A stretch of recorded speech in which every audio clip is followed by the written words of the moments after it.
I have one more question. This is about self-expression, my work, my personal work. 25 years ago, I put into motion the desire to hold a particular position at a particular place. It took me 25 years to get ready for it, but I received that position at that exact place. I didn't spend the 25 years thinking about it. It's one of those things I kind of joke about. It took me 25 years to get my perfect job, and it turned out to be the job from hell.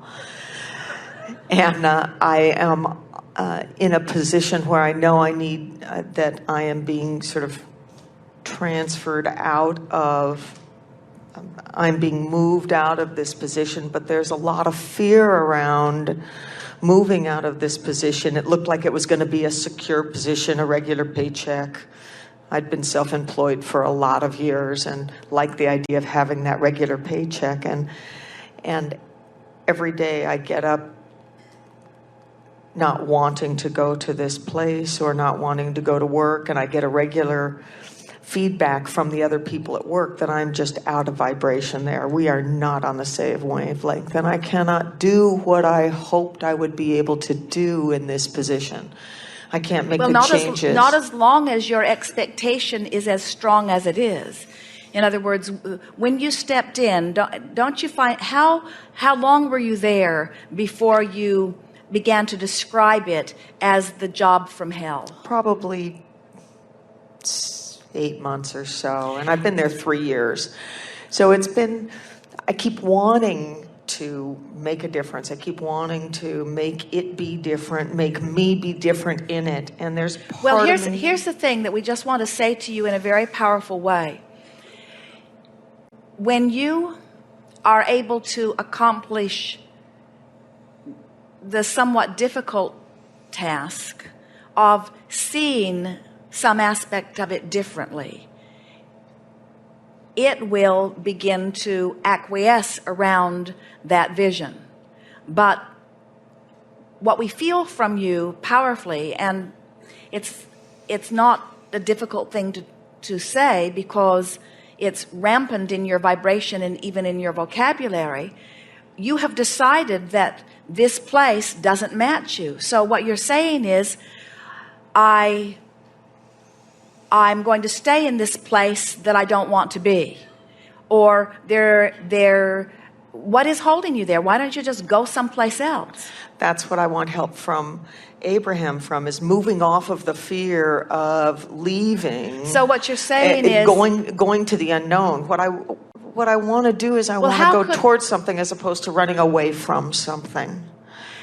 Well, the most significant thing that we want to say to you is that when you say there's security here that I am afraid to leave, the unknown is more frightening to me than the horrors of what's here, we say, then you've got to start looking for something where you are that feels better where you are. It falls into that same category that we've been drumming all week about making peace with where you are. And we can feel that you've become very clever in your dialogue about this. It took me 25 years to get to the perfect job to find out that it's not the perfect job. So begin bridging your statements by saying, I suppose I've changed enough in 25 years that what I thought was a perfect job isn't. And I suppose that maybe I accepted this job from my head instead of from my heart. I accepted it because I'd planned for it for so long rather than because I vibed it out. But no matter, I am where I am, and I can get from wherever I am to wherever I want to be.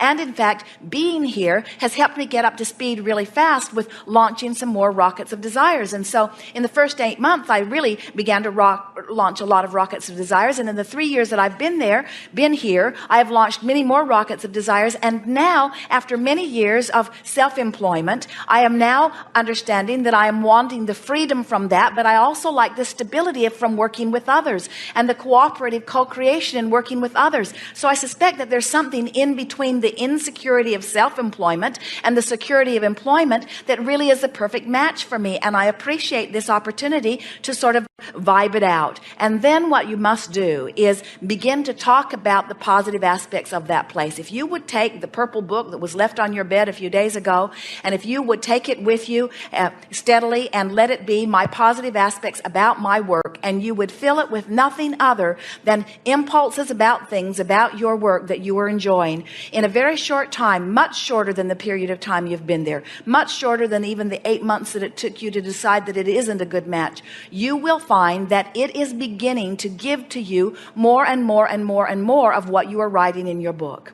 You can transform that place, not for everyone else, but for you. And here's the thing that we most want to say to you. We don't think that it is a vibrational match to you forevermore. We think that it is an interim step, but we agree with you. If you jump out of that, it's like jumping out of the frying pan into the fire. You're not ready to jump into the unknown. The unknown is a worse option than the known, even though you don't like the known. So we're not saying to you, clean it up and make it perfect and then stay there forevermore. We're saying, clean it up to make it bearable. Clean it up to make it less uncomfortable. Clean it up because you deserve to feel better in the day.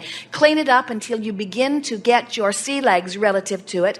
And then from a more stable place, the universe will begin delivering to you opportunities to move into something else. Opportunities that are not available to you right now from the disgruntled place that you are vibrating. In other words, what you are really wanting, even though we see it clearly and you've been carving it out long before you even accepted this job, your vibrational escrow is full of it, you don't have access to it. So you're right not to just quit that and go try to find something else, because you will take yourself and your vibrational stance with you, and you still won't be able to find your perfect job. You got to clean it up right where it is. It will be easier for you. Now, earlier we talked to a man who was talking about being on the brink of a divorce, and he wanted to know, should I stay and clean it up, or should I just go? And we gave him a different answer than we're giving you, didn't we? We said, given that vibration and what we were feeling, that we think the easiest path for him, the path of least resistance, is to look someplace else for what he is wanting. And we're saying to you, the path of least resistance, because of the insecurity that you would feel if you would quit your job, is to stay right where you are and begin to make the best of it.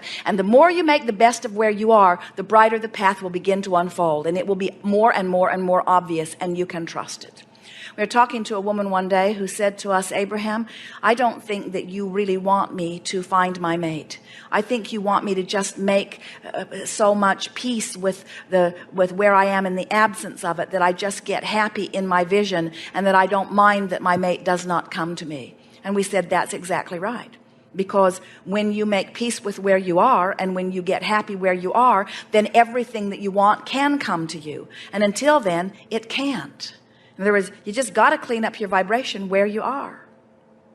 And we don't mean transform the place. We don't mean change their personalities. We don't mean rewrite the employee manual. We mean change the way you are approaching different aspects of it, and then what you really want will appear before you, and it will be the next logical step.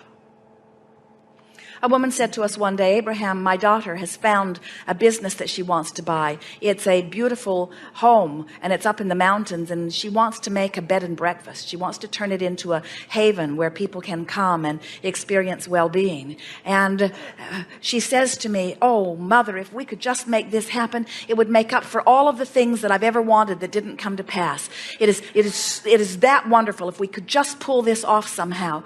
And her mother said, and so Abraham, do you think this is going to happen? And we said, it's not even close to happening. When something's ready to happen, it feels like the next logical step. When something feels that big in relationship to where you are, your vibration is nowhere near it. It must begin to feel like the next logical step, you see.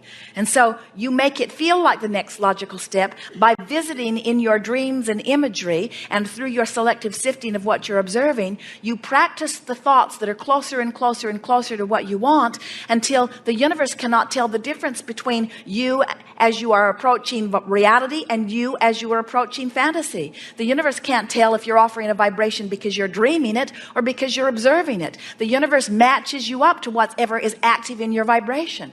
So no matter where you're standing, in a body you don't like, in a job you don't like, in a relationship you don't like, in a city that you don't like, no matter where you're standing, you've got to find things about where you are standing that you do like before an easy path to what you really like can be revealed to you. You just got to do it vibrationally first. And when you do, oh, it's so much fun in the way the universe so cleverly arranges the perfect path. Thank you. Yes, indeed. Good.